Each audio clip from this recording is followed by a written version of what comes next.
পরাক্রম এই সংসারের বিকাশের মূল। কিন্তু কখনো ভেবেছেন যে প্রকৃতি আমাদের এই বল, শক্তি, পরাক্রম কেন দিয়েছেন?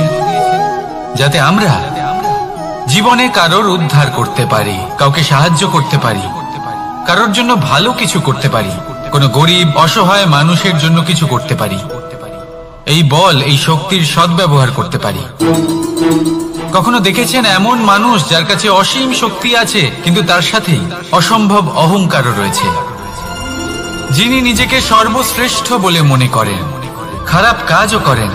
আপনি দেখবেন প্রকৃতি এবং মানুষ তাকে ভাঙতে সর্বদা চেষ্টা করেন।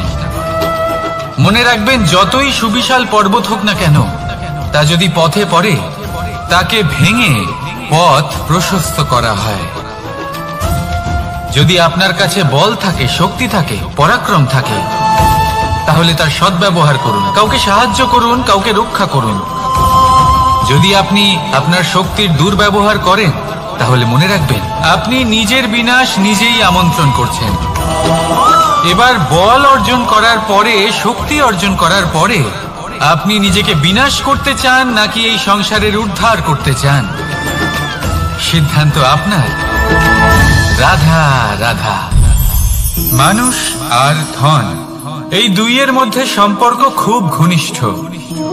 ধন হলো সেই শক্তি যার ব্যবহার মানুষ করে থাকে সাংসারিক বস্তু ক্রয় করার জন্য, নিজের জীবন যাপন করার জন্য। আর মানুষ হলো সেই শক্তি যারা ধনকে গুরুত্বপূর্ণ করে তোলেন। এবার একটা কথা বলি, ব্যবহার করা উচিত ধনকে আর ভালোবাসা উচিত মানুষকে। এটা বেশিরভাগ মানুষই বোঝেন না। মানুষ এখানেই সব থেকে বড় ভুল করে বসেন।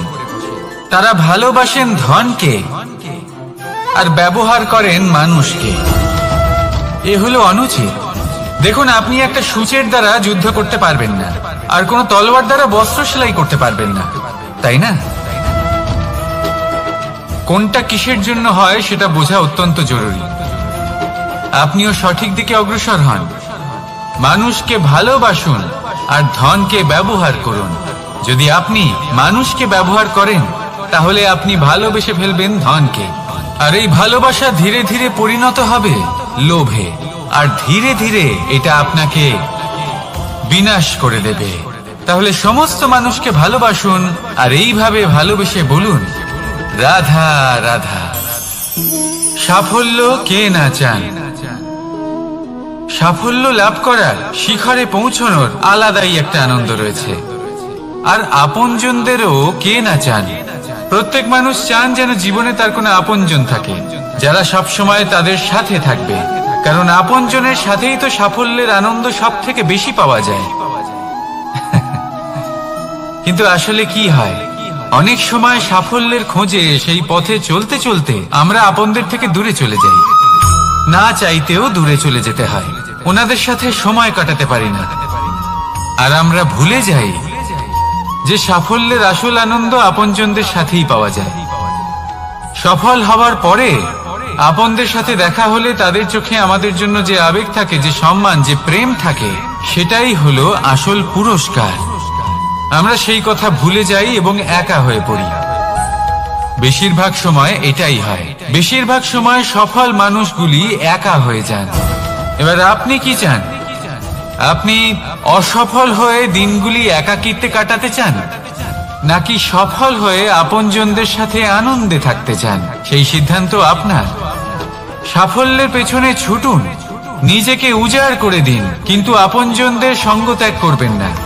সেই আপনজন যারা আপনার সাফল্যের জন্য দায়ী, সেই আপনজন যিনি আপনার সাফল্যে আনন্দ পান, সুখ লাভ করেন, তাদের কখনো ত্যাগ করবেন না। আসুন আমার সাথে ভালোবেসে বলুন, রাধা রাধা। বাজ পাখিকে পক্ষীরাজ বলা হয়। বাজের আয়ু হলো মোটামুটি 70 বছর। এবার 40 বছর হতে হতেই ওদের পালক লম্বা এবং ভঙ্গুর হয়ে যেতে থাকে, ঠোঁট বেঁকে যায়, ডানা ভারী হয়ে যায়, অর্থাৎ আগের মতো উঠতে পারে না, সেই শক্তি থাকে না। এবার সেই বাজ কি করবে? বাজ সব থেকে কঠিন নির্বাচন করে, নির্বাচন নিজের পুনর্স্থাপনার। সর্বপ্রথম একটা বিশাল পর্বতে যায়, একান্তে নিজের এক বাসস্থান তৈরি করে, আর তারপরে পাথরের সাথে নিজের ঠোঁট বারবার আঘাত করতে করতে সেই ঠোঁট ভেঙে ফেলে। তারপরে সে অপেক্ষা করে সেই ঠোঁট পুনর্নির্মাণ হওয়ার। তারপর সেটাই করে নিজের পালকের সাথে। তারপরে নিজের ডানা থেকে এক এক করে ভারী পালকগুলো ছিঁড়ে ফেলে দেয়। আর তারপর 150 দিনের এই যন্ত্রণা সহ্য করার পরে ও ফিরে পায় নিজের উড়বার অনন্য ক্ষমতা, সেই শক্তি। আর তারপরে ও জীবনের পরবর্তী 30 বছর বাঁচে। কি বুঝলেন আপনি? যদি ইচ্ছে শক্তি থাকে তাহলে একজন দুর্বলও শক্তিশালী হতে পারে। আপনিও এটাই করুন, নিজের অতীতের যন্ত্রণার বোঝাগুলিকে ত্যাগ করুন আর কল্পনার খোলা আকাশে উন্মুক্ত হয়ে উড়ে বেড়ান। নিজের পুনর্স্থাপনা করুন, তবেই সর্বশ্রেষ্ঠ হতে পারবেন। আর মনে রাখবেন, এই ছোট ছোট পদক্ষেপই বড় বড় শিখরে পৌঁছে দিতে পারে। তাহলে আসুন আর আমার সাথে ভালোবেসে বলুন, রাধা রাধা। আপনি কি কখনো জলকে নিজের মুঠোতে ধরে রাখার চেষ্টা করেছেন? চলুন আজ করা যাক।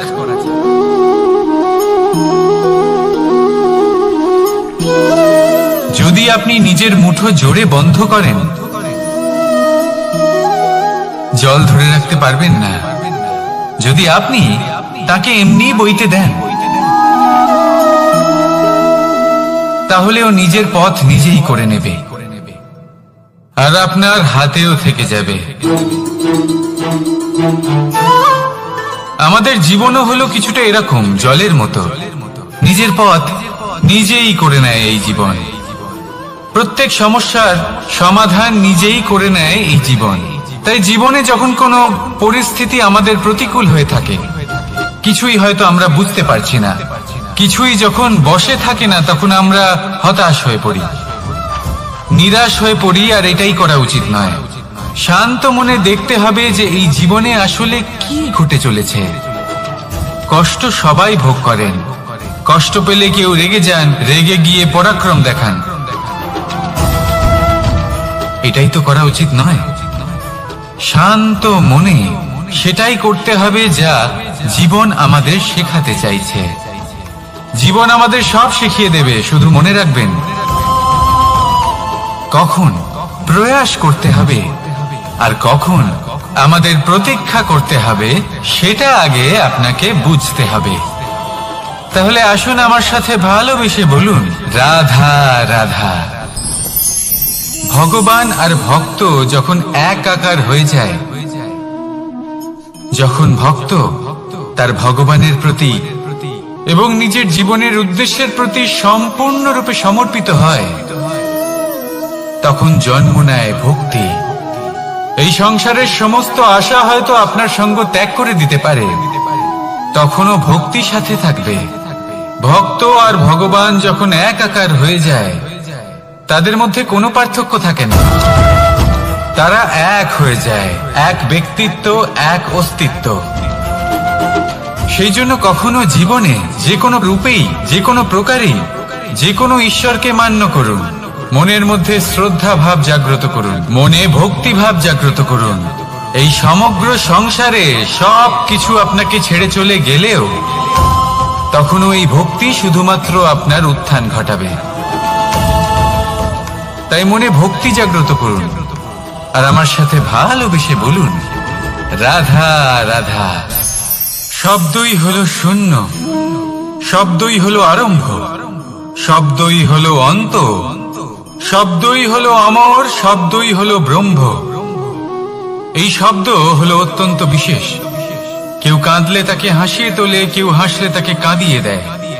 কারোর মনে উদ্দীপনা জাগিয়ে তুলতে পারে, আবার কারোর মনে কাঁটা হয়ে বিঁধে থাকতে পারে। একটা অত্যন্ত গুরুত্বপূর্ণ কথা যা বোঝা অত্যন্ত আবশ্যক।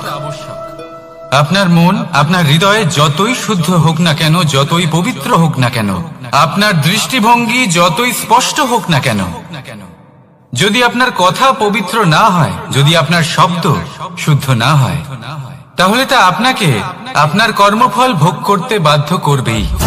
একটা সহজ উদাহরণ দিই। আপনার জীবনে এমন কেউ অবশ্যই থাকবেন যাকে আপনি পছন্দ করেন না, যিনি হয়তো অধর্মী মানুষ, যিনি হয়তো দুর্বুদ্ধি সম্পন্ন মানুষ, কিন্তু তার জন্য অপশব্দ প্রয়োগ করলে তার মধ্যে কোনো পরিবর্তন আসবে না, তার মানসিকতা বদলাবে না, শুধু মনে প্রতিশোধ স্পৃহা জেগে উঠবে, মনে হিংসা জাগবে, আর কিচ্ছু না।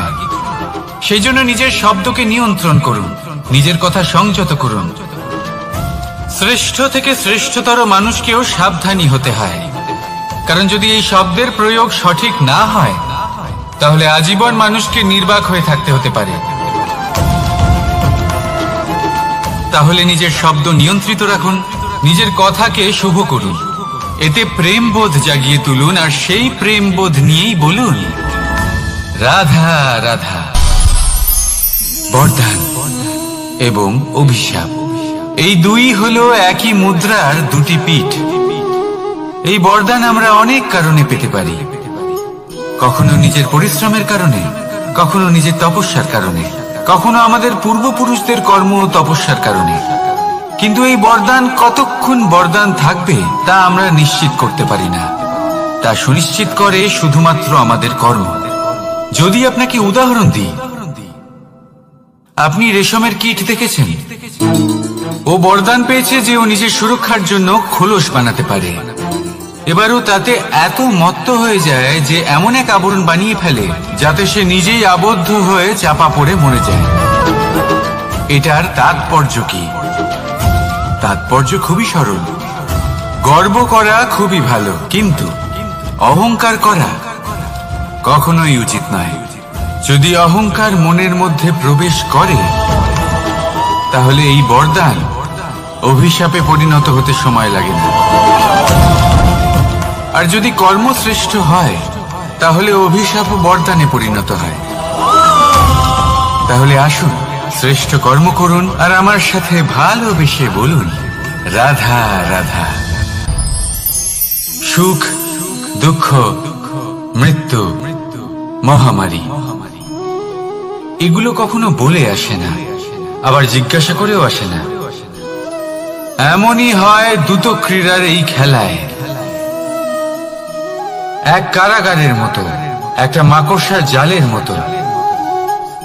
যেমন একটা মাকড়সার জাল একটা পোকাকে নিজের দিকে আসতে আকর্ষিত করে নিজের চমকের দ্বারা, নিজের গঠন দ্বারা, সেরকমই দ্রুত ক্রীড়ার এই খেলা মানুষকে নিজের দিকে আসতে প্ররোচিত করে। শেষে গিয়ে মানুষ আটকা পড়ে। পার্থক্য শুধু এটাই, যখন এক পোকা এই জালে জড়িয়ে পড়ে তখন সে তার প্রাণ হারায়।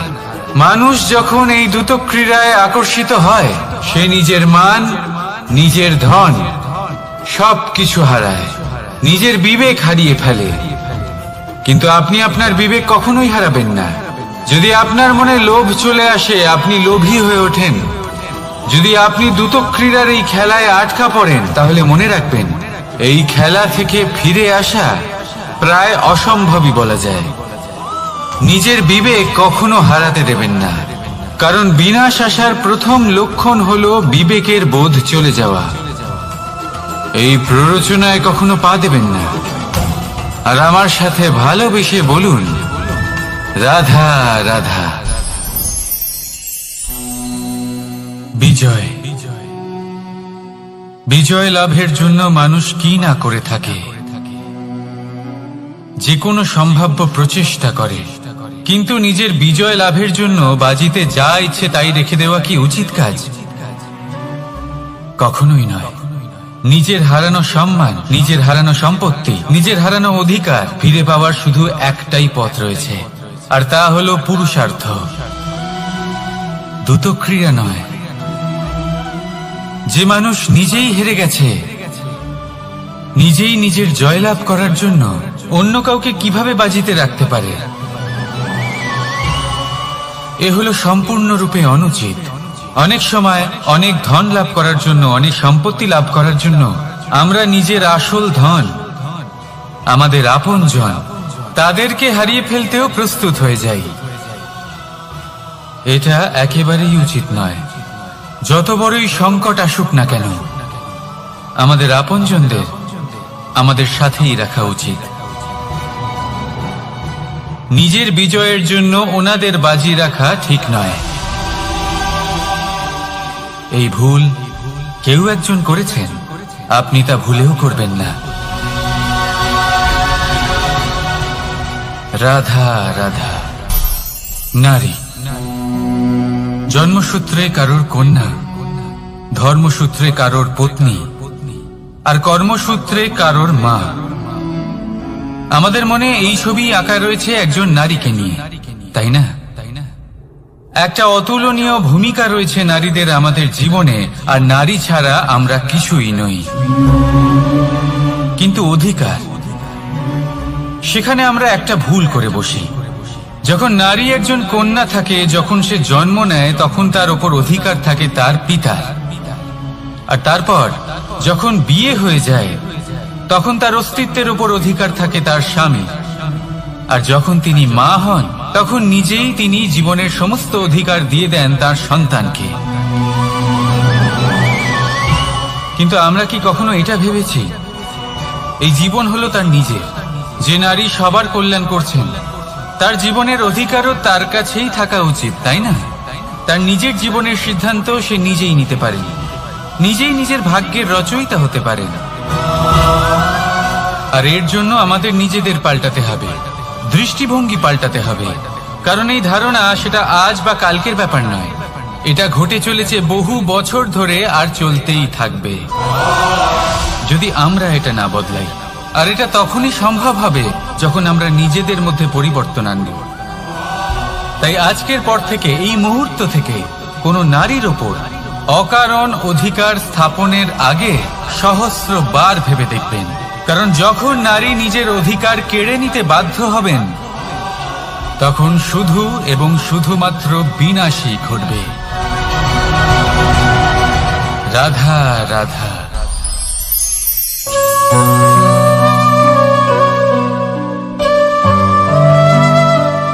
নারী, পুরুষরা যাকে নাম দিয়েছেন ত্রিয়া, কেন দিয়েছেন, কে দিয়েছেন, কেউ তা জানে না। কথায় আছে, পুরুষরা ভাবেন যে ত্রিয়া, ভাবেন একরকম, বলেন অন্য কিছু, আর করেন অন্য কিছুই। কিন্তু সত্যিটা কি এটাই? আসল সত্যি হলো এটাই যে ত্রিয়া হলো সেই চরিত্রহীন পুরুষ আর কেউ নয়। সেই পুরুষ যারা নারীকে বলেন যে আপনি হলেন মা, আপনি হলেন দেবী, আপনি হলেন বোন। আর ভাবেন কি?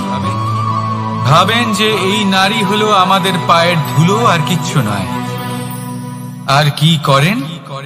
ওনাদের মাথায়, ওনাদের খোপায় মালা পরিয়ে দিয়ে ভাবেন যে ওনারা হলেন তাদের পায়ের ধুলোর সমান। একজন নারীর সম্মান ভঙ্গ করেন, তাদের দাসী মনে করেন।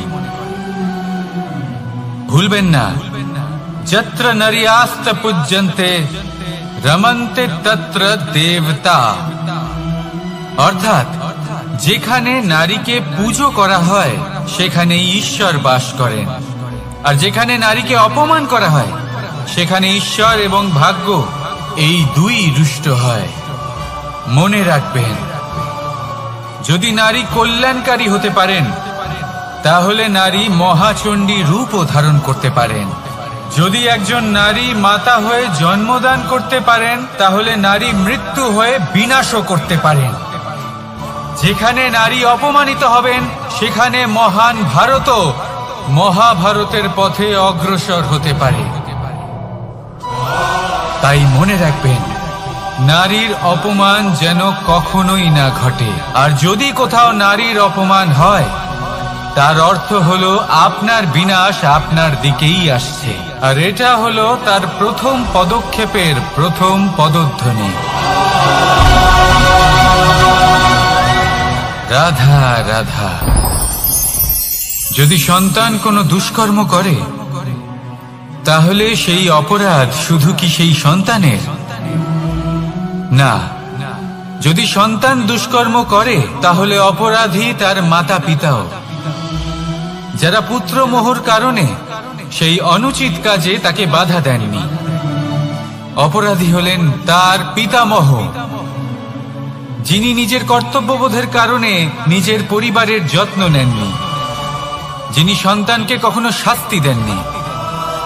অপরাধী হলেন তার সেই গুরুও, যিনি নিজের শিষ্যের সেই দুষ্কর্ম দেখেও তাকে প্রতিহত করতে পারেননি।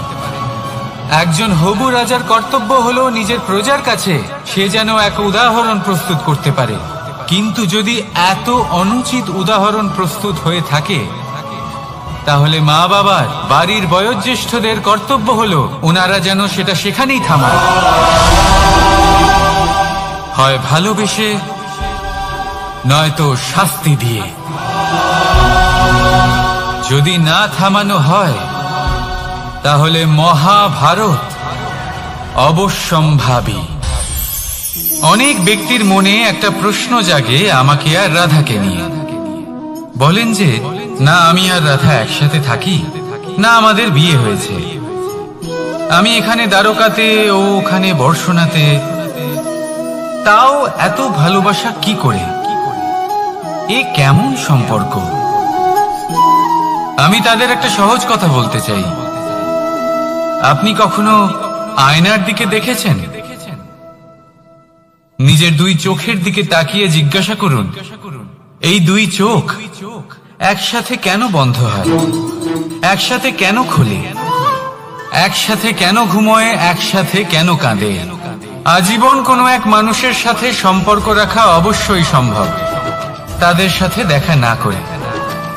আমার আর রাধার ভালোবাসাও কিছুটা এরকমই, আর কিছুটা এরকমই হয় ভালোবাসা দুই নয়নের মতো, যারা কখনোই মিলিত হবে না কিন্তু চিরকালের জন্য একসাথে জুড়ে থাকবে। এই অনুভূতি নিঃস্বার্থ হয়, আর এই নিঃস্বার্থ ভালোবাসা আপনাকে আনন্দের পথে অগ্রসর করে। জীবনে সবসময় নিঃস্বার্থভাবে ভালোবাসুন, শুধুমাত্র আনন্দই পাবেন। তাহলে আসুন আমার সাথে নিঃস্বার্থভাবে ভালোবেসে বলুন, রাধা রাধা। মানুষ, কোন ব্যক্তির নির্মাণ হয় কিভাবে?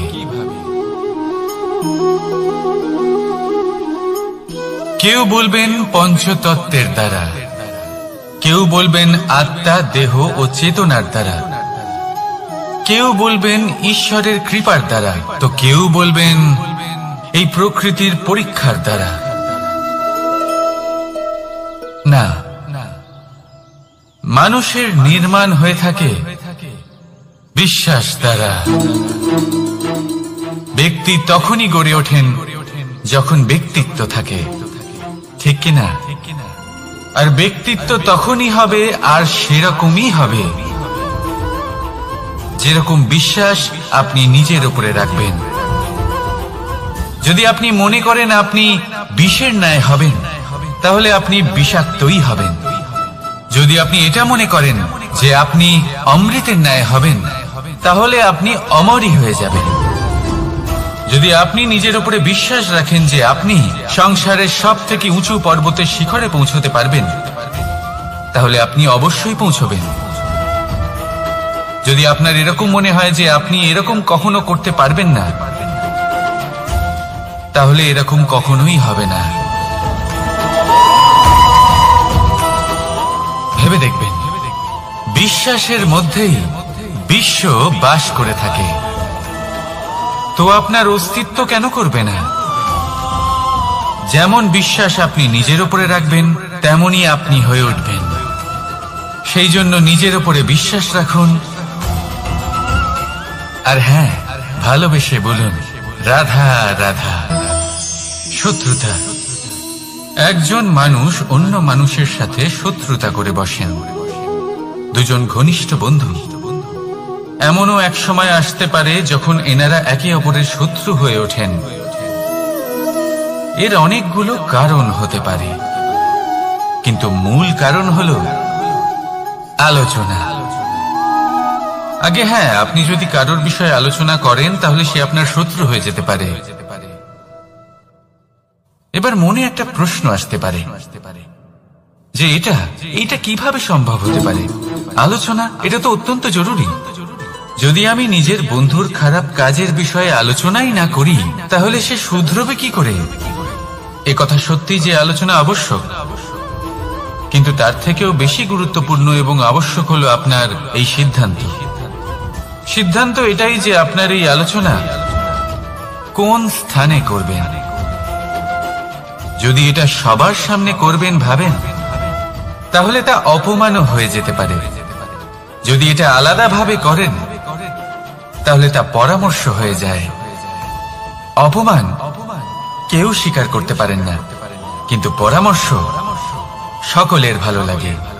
তাহলে যদি আপন কারোর জন্য ভালো কিছু চান, কাউকে শুধরে দিতে চান, আর আপনার মনে হয় আলোচনা আবশ্যক, তাহলে সর্বপ্রথম সময়, পরিস্থিতি আর স্থানের কথা মনে রাখবেন, নয়তো এই আলোচনা আপনাকে খুব ভোগাতে পারে।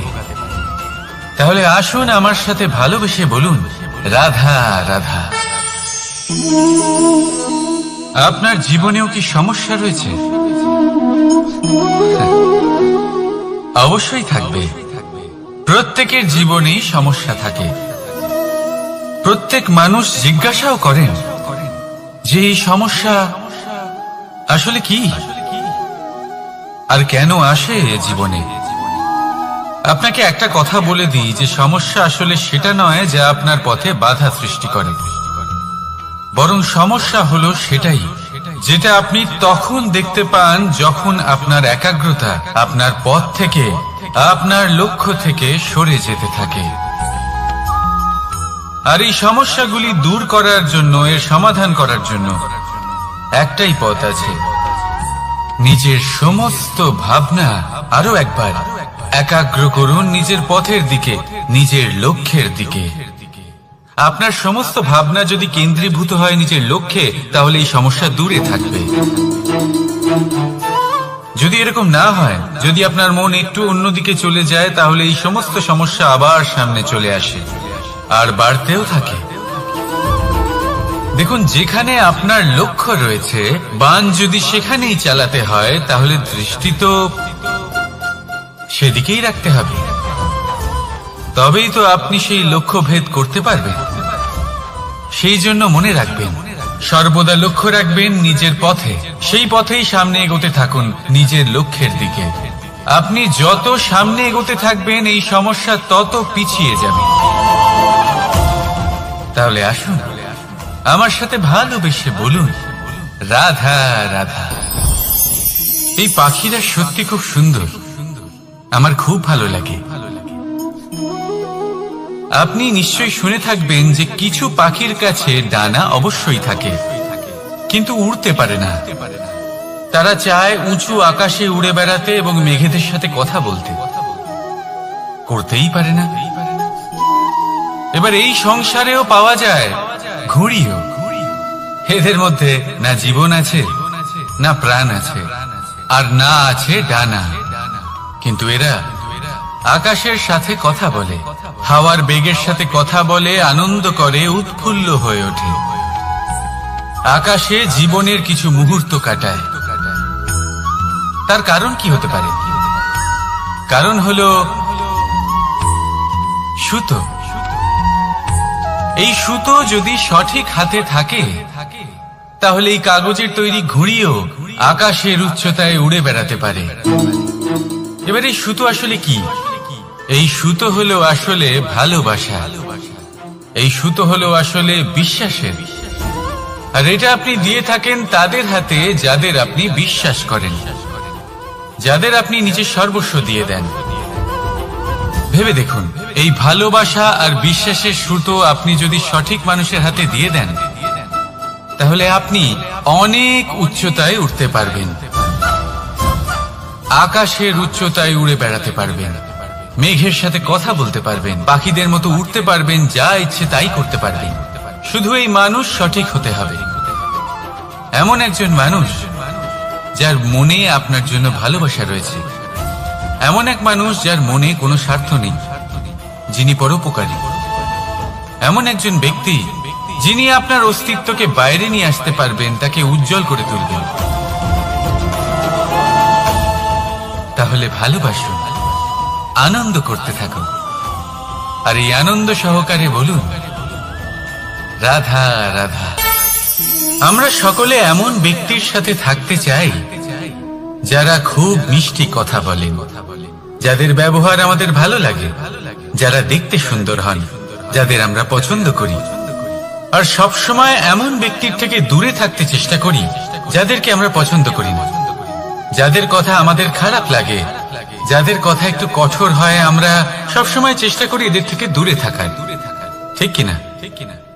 কিন্তু যদি বাস্তবটা দেখি, তাহলে এই কঠোরতা জীবনে শান্তির প্রলেপ দেয়। ওষুধও একটু কড়াই হয়, কিন্তু এ কি করে? আমাদের সুস্থ করে তোলে। ঠিক সেইভাবেই ভালোবাসার এই অধ্যায় একটু কঠিন, একটু কড়াও মনে হতে পারে, কিন্তু এর ফল সবসময় আপনাদের স্বাস্থ্যের পক্ষে ভালোই হয়। সেই জন্য যদি কেউ আপনার নিন্দে করে, আপনাকে কড়া কথা শোনায়, আপনার ব্যাপারে আলোচনা করে, তার মানে এটা নয় যে সে আপনার শত্রু। হতে পারে তিনি আপনার বন্ধু হন, আপনার জন্য ভালো চান, আপনাকে শুধরে নিতে চান, আপনার মধ্যে কোনো পরিবর্তন দেখতে চান। সেই জন্য কখনো কারোর কথা শুনে বা কাউকে দেখে প্রাথমিকভাবে এই সিদ্ধান্ত নেবেন না যে তিনি আপনার শত্রু হন নাকি আপনার বন্ধু হন। এমনও শত্রু হয়ে থাকেন যে গুড়ের মতো মিষ্টি মিষ্টি কথা বলে আসলে আপনাকে বিষ পান করিয়ে দেবেন।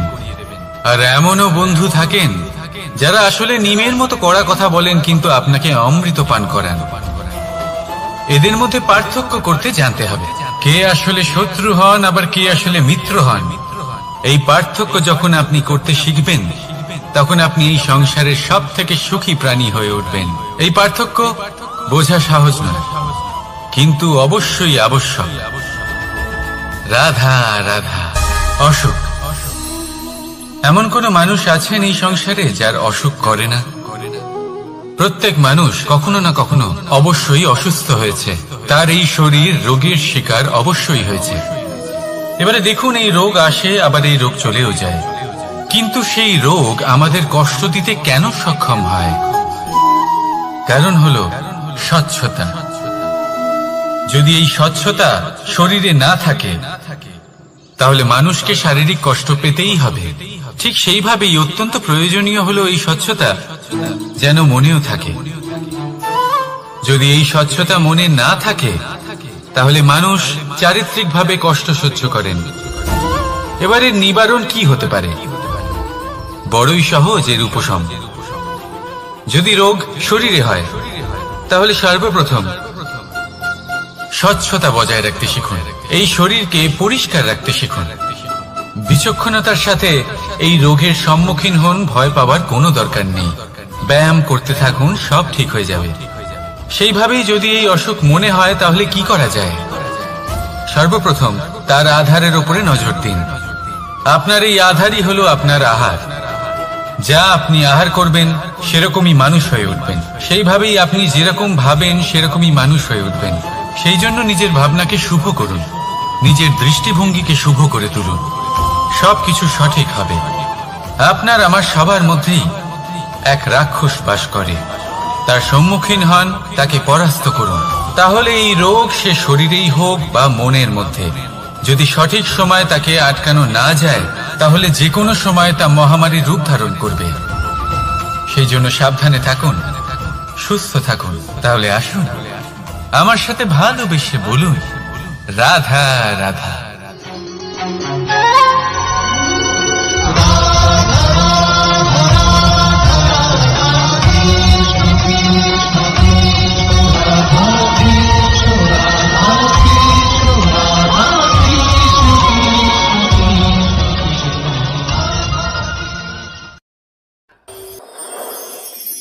মানুষের জীবনে তিনটি গুণ অত্যন্ত প্রয়োজনীয়: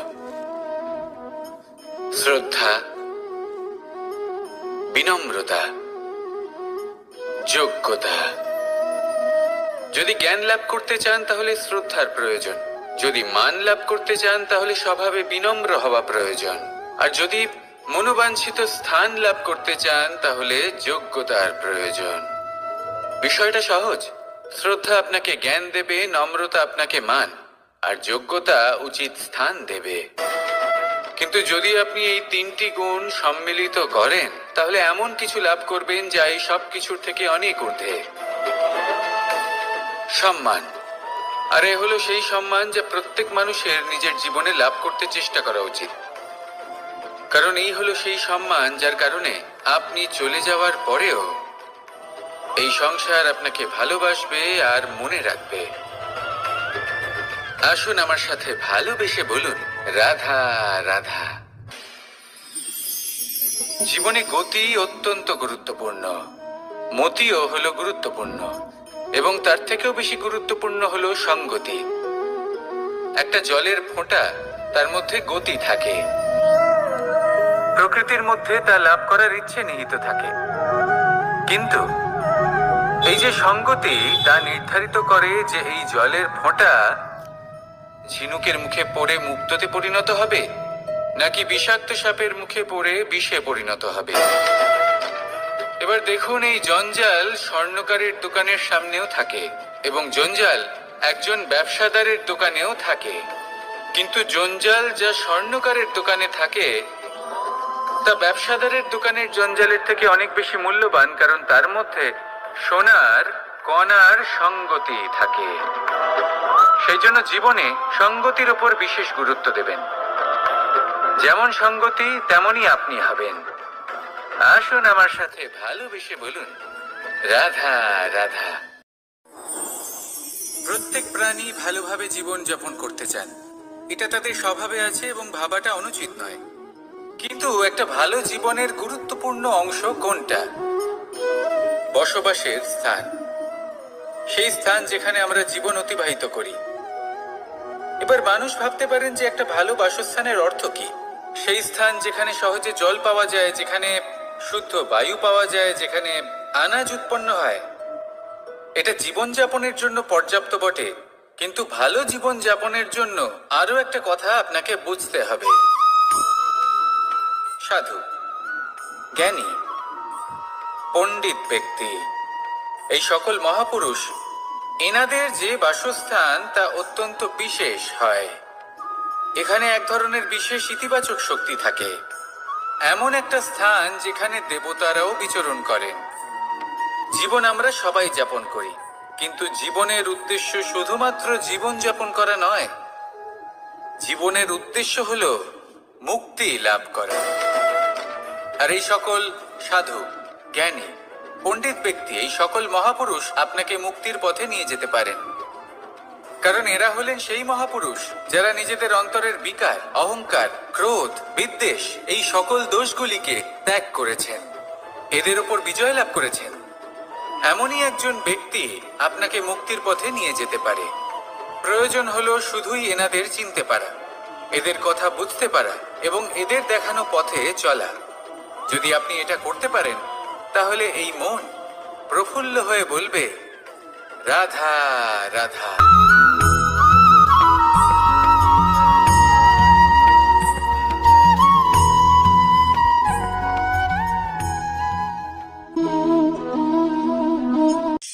এই শুকনো পাতাটিকে দেখুন, নিষ্প্রাণ হয়ে পড়েছে। একটা গাছের ডালে ছিল, সেই গাছ ওর লালন পালন করত। যখন যখন বাতাস বইত, এই পাতায় কম্পন দেখা দিত, মনকে প্রফুল্ল করে তুলত। কোনো একদিন এই পাতা গাছের ডাল থেকে ঝরে পড়ে গেল। নিঃসন্দেহে ও নিজের স্বাধীনতা পেল, কিন্তু আস্তে আস্তে শুকিয়ে গেল, নিষ্প্রাণ হয়ে গেল। দেখুন, আমি এই কথা বলছি না যে স্বাধীনতা অনুচিত, কখনোই না। কিন্তু যে কোনো পরিস্থিতিতে স্বাধীন হতে চাওয়া এটা নিশ্চিতরূপে অনুচিত।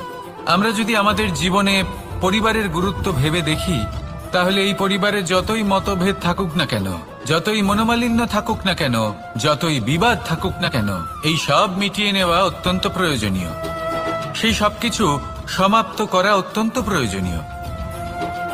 কখনো এই পরিবারকে ভাঙতে দেবেন না, কখনো এই পরিবার থেকে দূরে চলে যাবেন না। এই পরিবার হলো আমাদের জীবনের একটা অমূল্য সম্পদ, অমূল্য এক আশ্রয়, যা এই সংসারে হয়তো কোথাও আপনি পাবেন না। তাই একে আগলে রাখুন। পরিবার সেই গাছ। আসুন আমার সাথে ভালোবেসে বলুন, আর সেই গাছ। আসুন আমার সাথে ভালোবেসে বলুন, রাধা রাধা। অনেক সময় আমরা জীবনে অনেক মানুষকে এমন বলতে শুনে থাকি যে আমি অসফল হয়েছি কারণ আমার সময় ভালো যাচ্ছিল না। আমি এই জিনিসটা লাভ করতে চাইছিলাম কিন্তু করতে পারলাম না কারণ আমার সময়টা ভালো যাচ্ছিল না। আমি আমার জীবনে ওই মহান কাজটা করতে চাইছিলাম কিন্তু করতে পারলাম না। কেন? কারণ আমার সময়টা ভালো যাচ্ছিল না। কিন্তু যে মুহূর্তে ভালো সময় আমার জীবনে আসবে, আমি সব কিছু প্রাপ্ত করব। এমন প্রায় প্রত্যেকেই বলেন। আসুন একটা কথা বোঝা যাক।